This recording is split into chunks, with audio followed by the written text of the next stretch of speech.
Hey folks, this is Chris. Welcome back to Ndaba Africa. Well, on the heels of South Africa's 2021 State of the Nation address by President Cyril Ramaphosa before a very small gathering of Parliament, clearly a restriction based on COVID, and so not many people were sitting in the chamber, sitting far apart, wearing their mask, sitting there quietly listening to President Ramaphosa.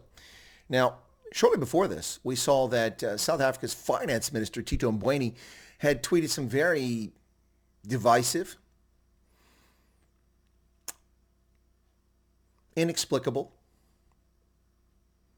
race mercantilist leaning comments. Let me read those comments specifically, what he said recently.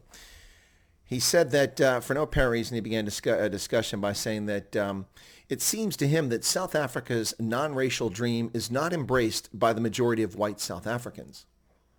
Now, how exactly did he reach this conclusion? As someone handed him a survey in which 4.8 million white South Africans have been interviewed, including toddlers in their creche, to ask them their thoughts on the non-racial dream for South Africa. Did he also interview them? Of course not. This is ludicrous. There's no basis whatsoever to this nonsense. It's also highly divisive in a country in which the African National Congress purports to be concerned about unity and national cohesion, when quite the opposite is what's happening under their malgovernance. He said the following: the majority, not all, of white South Africans seem, at face value, to still view black people as hewers of wood and drawers of water, equal to servants. Seriously? This is the finance minister of South Africa. Of course, folks, you should not be entirely surprised by this, and we're going to talk about State of the Nation now, because remember that just several months ago it was Cyril Ramaphosa himself speaking to the nation in which he said, white people by nature are racist, and that's why we have gender-based violence. So you're trying to explain to me that the reason that white men, black men, Indian men, colored men beat up, rape, sexually assault, murder women in South Africa is because white people by their nature are racist? So those men attacking these women, were they influenced by toddlers or primary school students who clearly influenced them because of their inherent racism? Wow. The Rainbow Nation is long dead in South Africa, and it's not dead because of minorities. It's dead because of the ANC and what is allowed. As the ANC's failures stack up day after day, month after month, year after year, as the level of education declines, the illiteracy climbs, the number of people living off the dole increases, businesses disappear, companies go under, the massive, pervasive pilfering the state treasury continues unabated despite the claims of Ramaphosa, including in the State of the Nation address in which he claimed that he was going after corruption. Who has been prosecuted? What big names have come down? None. Wow. Every time the ANC fails, they pull the race card, which is not only vile and disgusting, but the ANC is comprised of members of all ethnicities, including white South Africans. Now, the number of white South Africans as members of the African National Congress is declining because most of the old stalwart communists and socialists who supported the African National Congress during the liberation struggle are dying off. And they're not attracting young people. Why? Because they don't want young white people in the party. It is not a healthy situation. So we have a president who says the inherent nature of white people is is racist. We have a finance minister this week on the eve of the President's State of the Nation saying that white people don't believe in a non-racial dream. What should we do? Let me read that again to you, folks.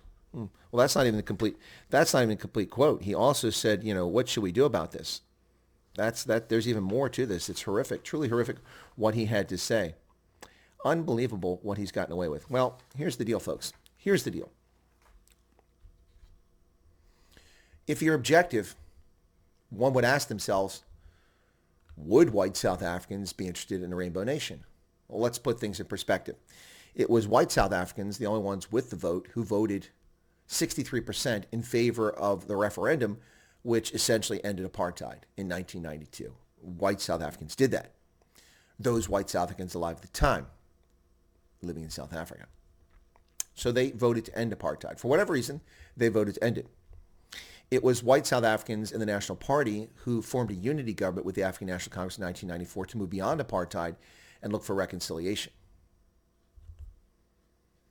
It was white South Africans, primarily, who allowed their corporations to be shaken down in gangster-like RICO fashion by the African National Congress, handing out equity stakes to the likes of Tokyo Sexwale, Cyril Ramaphosa, and many other instant multimillionaires in order to continue peacefully, rather than hand those stakes over to a national sovereign wealth fund to the benefit of all South Africans.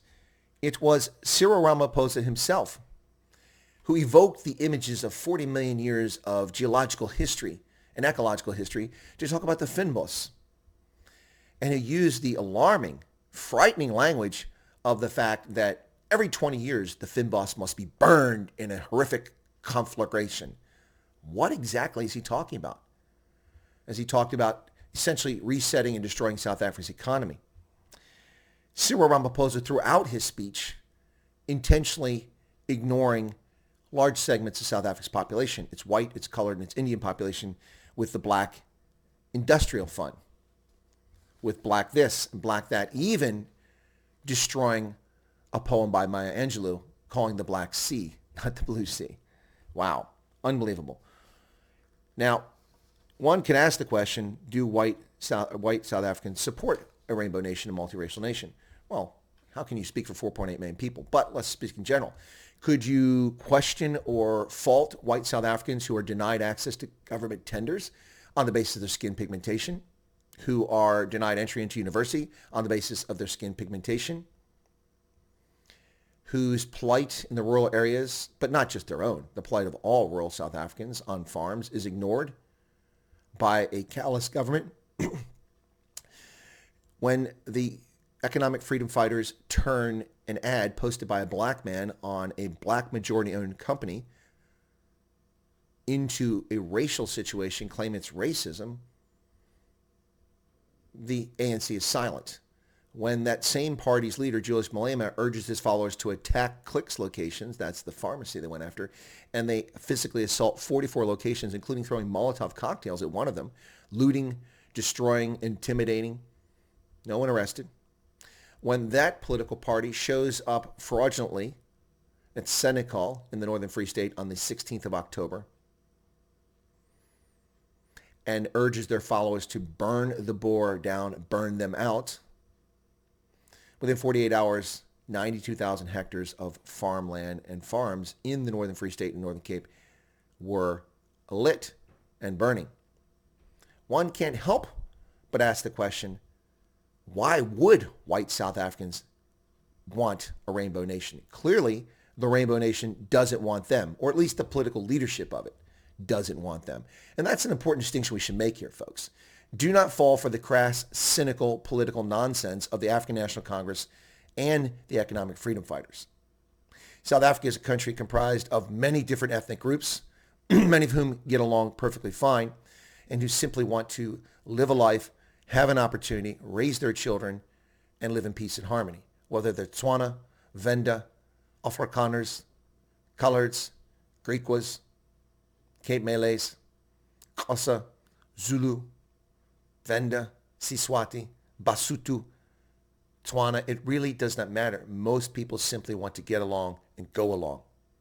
However, as the ANC's failures mount, as the country slides deeper into junk bond status, as the debt piles up, while tenderpreneurs drive around in luxury cars and live in palatial mansions simply by telling people the reason you're poor is because white South Africans are racist and they've stolen the land from you.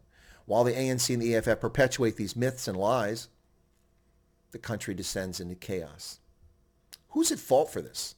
Well, the buck needs to stop at Luthuli House. Why Luthuli House? I didn't say at Parliament, at the president's residence, because we all know that the country is run not by the president, but by the political party. Because in South Africa's corrupt electoral system, party comes first, people come last. You don't vote for candidates, you vote for a party list, and that's where the real power lies. And with a majority, over 50%, the African National Congress is unassailable in its rule, its despotic rule of South Africa. Well, most white South Africans I've ever met are perfectly fine with a rainbow nation. They simply want the things I talked about, just like Venda, Tswana, and Siswati. Very few are interested in anything other than that. Yet the ANC has polluted the environment. Unbelievable. Folks, if you're not a subscriber to Chris White Africa, Why not become one? Smash the button. Be sure to give us a like. Thanks a lot for your time and your patronage.